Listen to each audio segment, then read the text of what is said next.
Bonjour à tous, bienvenue sur une nouvelle vidéo de Tom et Revan, j'espère que vous allez bien. Aujourd'hui est un grand jour, peut-être pas, mais un jour de décision. J'ai enfin trouvé le deck que j'allais emmener avec moi à Lille. Il était temps, à une semaine près. Je suis passé par tous les états, la peur, la colère, la haine, tout ce que vous voulez. Je suis passé par Rubis Améthyste, Saphir Rubis, Acier Émeraude, Acier Saphir, Acier Améthyste, tout un tas d'acier, j'en pouvais plus, pour au final me tourner vers un vert Améthyste, Bounce Control. Voilà, j'avais testé aussi le défausse, mais il m'a pas plu, je n'y arrivais pas. J'ai préféré me tourner vers quelque chose que je connaissais un peu mieux et rester sur un bon feeling avec ce deck. J'ai pu le tester un petit peu, malheureusement pas dans les bonnes conditions, parce que à l'heure où je vous parle, le chapitre 4 est déjà disponible sur Pixelborn et je n'ai pas pu avoir des bonnes conditions de tournoi à Lille, sachant qu'on ne pourra pas jouer autre chose que le chapitre, jusqu'au chapitre 3, donc 1 et 2 inclus. Mais pour le peu que j'ai fait, ça a plutôt bien marché, plutôt bien fonctionné, je suis très content et on vous préserve quand même une petite vidéo là, dans les jours à venir. Je pense qu'elle sortira fin de la semaine, donc là nous sommes le mardi 14 mai. Donc j'espère qu'on aura le temps avec Tom, on va s'entraîner, ça sera peut-être sur Twitch et ou en vidéo. Voilà. Donc tout de suite je vais passer au deck, donc le voilà. Donc rien d'extravagant en soi, j'ai un peu mixé deux idées. Donc j'en parlerai un petit peu au fur et à mesure de la vidéo. Donc je vais passer assez vite quand même sur les cartes, histoire d'entrer plus en détail sur le pourquoi du comment. Donc en premier, donc le Pascal en 2, qui va être très utile. Donc il est insaisissable s'il y a un autre personnage sur le terrain. Donc il va permettre de leurrer tranquillement pendant un petit temps. Il va être très utile aussi avec le Merlin Crabe pour pouvoir attaquer et se débarrasser de personnages avec insaisissable adverse. Je pense notamment à la mini surfeuse que tous les Rubis Améthyste vont jouer et qui sera évidemment très présent lors de ce tournoi à Lille, car c'est un deck qui en soi assez fort quand on le maîtrise bien et pas cher, du coup facile d'accès, sauf pour les maléfiques dragons évidemment. Ensuite, donc 4 Rafiki, rien de folichon, 4 Ondins ensorcelés, 4 Madame Mime, 4 Flynn Rider, 4 Ursula, qui permettent de défausser une chanson quand elle est jouée, le package Mime Merlin, donc 4-4-3, 3 Merlin Crabe, du kit pour pouvoir garder le contrôle de l'adversaire sur le terrain, 4 Ursula évidemment, pour chanter nos chansons favoris. Donc là dans ce deck j'ai 3 chansons, donc je complète ma collection. Je m'expliquerai pourquoi après j'ai préféré jouer ça à la place d'une autre carte. Donc mes amis de l'au-delà et n'écoutent que moi en chanson. Voilà, donc après Merlin Chèvre, Merlin Lapin, la Fée Clochette, qui comme je le disais, avec beaucoup de cartes avec insaisissable, elle va être pratique pour pouvoir s'en débarrasser. Et elle leurre pour 2, donc c'est quelque chose qui est toujours bon à prendre. Et 3 Château de la Reine, qui fait bien son effet quand il sort. En match miroir, ça peut être utile, condition de ne pas se le faire en one shot avec du Mime Merlin. Mais voilà, je pense que c'est quand même un bon deck pour faire le tournoi. Donc je vais tout d'abord revenir sur je complète ma collection. Pourquoi ? Parce que déjà, quand elle est jouée, on gagne un éclat d'or, quoi qu'il arrive. Ensuite, quand on la joue, donc soit on la fait chanter, je pense à Ursula ou un autre personnage, donc on regarde les 5 premières cartes de notre pioche, on en place autant qu'on veut, dans l'ordre qu'on veut, en haut, au-dessus et en dessous du deck. Avec Ursula, cette carte nous permet de gérer le déroulement de notre partie sur 5 tours. Et ça, pioche, parce qu'on peut piocher plus évidemment par tour, mais au moins sur 5 tours, si on ne pioche pas un de plus, on se dit bon, voilà, j'ai setup mes tours, je sais à peu près ce que le joueur adverse il peut avoir, à quel moment. C'est assez technique parce que du coup c'est quand même un petit peu un pari au final, et il va falloir bien gérer ses choix par rapport à cette carte là, et donc du coup en plus de nous rapporter 2 de l'or au final avec je complète ma collection chantée par Ursula, on peut aussi donc setup le déroulement de notre game par 2 fois, parce que on prend les 5 premières, on en met autant qu'on veut en dessous, mais après vu qu'on la rechante une deuxième fois, on recommence avec les 5 suivantes, donc évidemment il y aura toujours celles qu'on a laissées au-dessus de notre deck, et ensuite avec les cartes qui sont potentiellement peut-être meilleures, plus dans la situation dont on est maintenant, on peut réarranger encore cette dite carte. Moi je trouve ça très fort. Des gens vont jouer la carte Bibidi Bobidi Boo afin de bounce mieux et de remettre. C'est une carte qui, en mon sens, se finit beaucoup à être dans ma main en tant que carte morte. Pour l'avoir essayé une fois il y a quelques semaines, et ça ne me plaisait pas, et quand je suis revenu sur ce deck pour trouver le deck que j'allais jouer pour Lille, et je ne voulais pas jouer cette carte en fait, donc du coup je me suis retourné sur cette carte là, je complète ma collection, qui apporte une certaine synergie pas dégueulasse, hein, on va le dire, à ce deck. Voilà, c'est tout ce que je voulais dire par rapport à cette carte. Bien sûr, mes amis de l'au-delà qui nous permettent de piocher 2-4 avec Ursula, donc c'est toujours bien. Et n'écoute que moi, qui en fin de game, évidemment, pour accélérer et pour mettre la pression sur notre adversaire, moi je conseille plus de deny un peu tout ce qui est en face, si on est dans une bonne position évidemment. Si on ne l'est pas, non.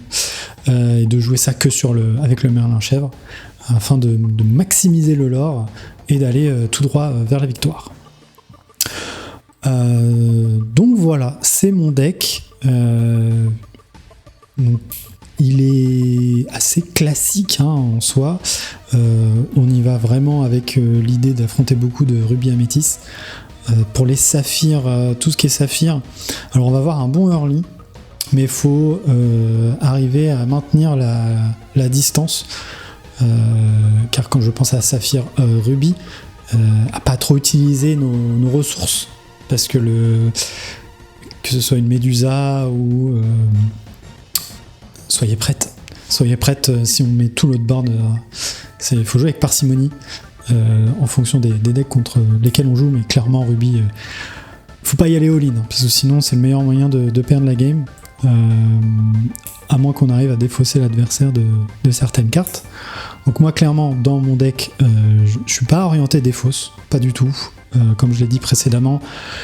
Je suis plus parti sur la gestion du board en général. Donc les seules cartes de défausse que j'ai vraiment, ça reste la Ursula qui défausse une chanson, qui s'avère très utile, parce que clairement on peut la bounce et la rejouer, donc c'est quelque chose qui est pas mal. Voilà, donc dites-moi ce que vous pensez de ce deck en commentaire. Et du coup, on va passer un petit peu à l'autre partie que j'avais prévue, parce que je suis encore désolé de ne pas pouvoir vous proposer de duel pour cette vidéo, avec les problèmes Pixelborn, mais on fera une vidéo spéciale avec nos decks avec Tom.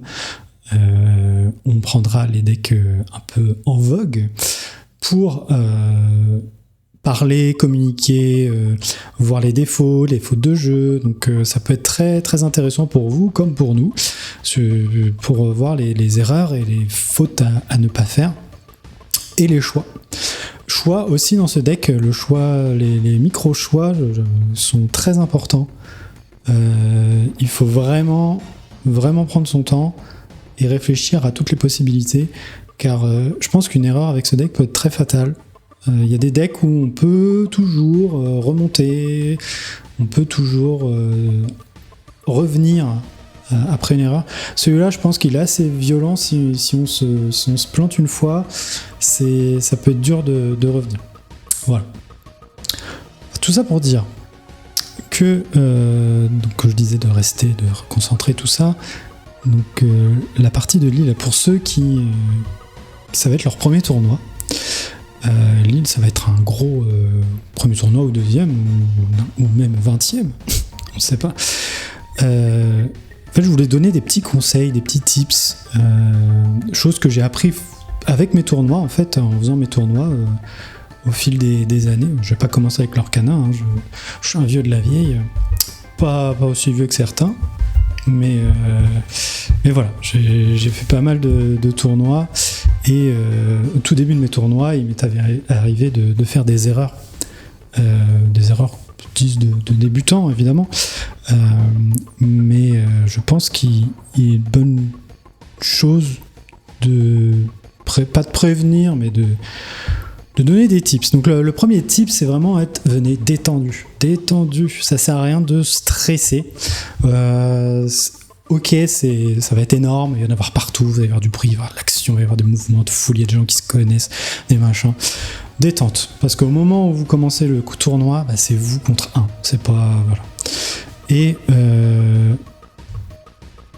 prenez votre temps, ça sert à rien de se dépêcher. Bon, on joue pas autant non plus, évidemment, hein, parce que c'est pas faire, c'est pas juste. Mais venez détendu, et surtout, ne faites pas l'erreur de venir avec les decks qui ont topé. Par exemple, si vous avez vu qu'il y a un acier, je ne sais plus, acier bleu, je crois, qu'est-ce qui est en vogue en ce moment, Saphir Ruby, voilà, Saphir Ruby qui est pas trop mal, mais que vous l'avez un petit peu testé avant de partir, vous dites c'est bon, j'ai regardé plein de vidéos, je peux y aller, et que vous y allez, et ben en fait c'est les premières erreurs, en fait, ça va jamais passer. Vous allez jamais réussir parce que vous allez jouer un deck contre lequel vous n'avez pas vraiment d'affinité, et en fait vous allez passer plus de temps à vous dire j'aurais dû faire ci, j'aurais dû faire ça, et ça c'est le genre de raisonnement qu'en tournoi on veut pas forcément avoir. Il faut vraiment voilà, s'il y a A, je vais vers B, etc. Et donc voilà, moi je vous préconise de venir avec un deck que vous êtes à l'aise, ou voilà, vous ne faites qu'un avec votre deck. Voilà, faites qu'un avec votre deck. N'oubliez pas les protège-cartes, hein, évidemment, les cartes marquées, tout ça, votre petit papier, votre petit stylo, très important. Combien de fois ça m'est arrivé d'arriver en tournoi et de ne pas avoir papier stylo, c'était un peu embêtant. Voilà, donc c'est une source de stress en moins à voir quand vous vous rendez compte que vous avez rien. Là, vous êtes en recherche d'un stylo, demandez à quelqu'un, à nos organisateurs, un papier, machin. Des fois, c'est pas fourni. Détente, papier, stylo, ne l'oubliez pas. Parce que, évidemment, je pense que comme tout tournoi, il n'y aura pas d'autorisation pour les compteurs de l'or. Voilà. Une chose que je voulais aussi parler et qui, en mon sens, est très importante, c'est la pression du joueur en face. Par extension, la pression que vous pourriez mettre au joueur en face. J'ai déjà vu des joueurs, et c'était pas très joli, qui mettaient une pression inutile à l'adversaire dans le seul but de le déstabiliser. Donc évidemment je vous dirais de pas faire ça, parce que ça n'a aucun intérêt, hein. Principalement, bon, on est là pour gagner évidemment, parce que c'est un tournoi et on espère dans notre fort intérieur de gagner, mais n'oubliez pas que vous êtes là pour vous amuser aussi.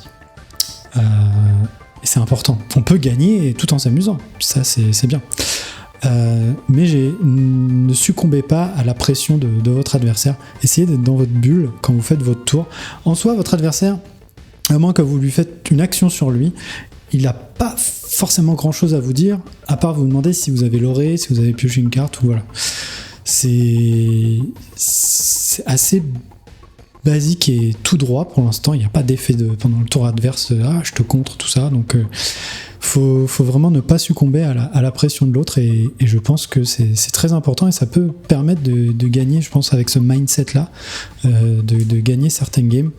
Voilà, maintenant je dis ça, mais tout le monde ne met pas une pression, hein. J'ai dû voir 2-3 joueurs faire ça, qui n'étaient même pas contre moi, hein. C'était sur la table d'à côté, donc je m'en suis pas mêlé évidemment, parce que c'était pas ma game. Mais voilà, c'est jamais plaisant, même pour soi, pour à côté, c'est jamais plaisant parce que du coup on est un peu déconcentré par ce qui se passe à gauche ou à droite, enfin voilà. Donc la détente absolue et focus sur nos mains en fait. Et n'hésitez pas d'appeler un arbitre si jamais vous avez un souci ou une question, même si vous êtes d'accord. Ça m'est déjà arrivé d'avoir une game avec un joueur, Fabien, très sympathique, j'espère te revoir à Lille, et on était d'accord sur l'effet d'une carte, mais dans le doute, on a quand même appelé un arbitre, parce que si ce n'était pas vrai, on voulait être sûr et ne pas faire d'erreur ou de misplay évidemment. Donc tout s'est bien passé, au final on avait raison, donc voilà. Mais voilà, donc venez détendu, venez zen, prêt, équipé, et normalement ça devrait être trop bien. Tous les tournois de l'Orcana sont super. Je n'ai pas fait un tournoi où je me suis dit c'était nul. Oh là là, quelle ambiance pourrie. Non. L'ambiance est toujours au top. Donc là, avec 2000 joueurs, ça va être génial. Ça va être génial. Donc voilà, j'espère que mon deck vous aura inspiré, que mon petit speech sur le jeu vous aura inspiré aussi. J'espère qu'un maximum d'entre vous viennent à Lille, et peut-être, qui sait, on aura l'occasion de s'affronter de façon calme et posée peut-être pas pour la première place. Bon, allez, pour la première place, on vise la première place, hein. On en veut. Et voilà, donc dites-moi en commentaire ce que vous avez pensé du deck. Peut-être qu'il y a des choses que vous ne trouvez pas utiles, ou peut-être que vous n'auriez pas pensé, que vous trouvez que c'est une bonne idée, tout ça, voilà. J'essaierai de répondre en temps réel à vos commentaires, maintenant que je suis en pleine forme. Voilà, merci beaucoup d'avoir regardé cette vidéo. On vous prépare des petites vidéos de duel pour Lille, pour s'entraîner. Oui, et n'oubliez pas, entraînez-vous, c'est la clé. Affrontez plein de decks divers et variés, demandez à vos potes de jouer des decks, et c'est la clé du succès. Voilà. Et bien, je vais vous souhaiter une bonne fin de journée, soirée, matinée, ça dépend quand est-ce que vous regarderez ces vidéos, et je vous dis à la prochaine. Salut!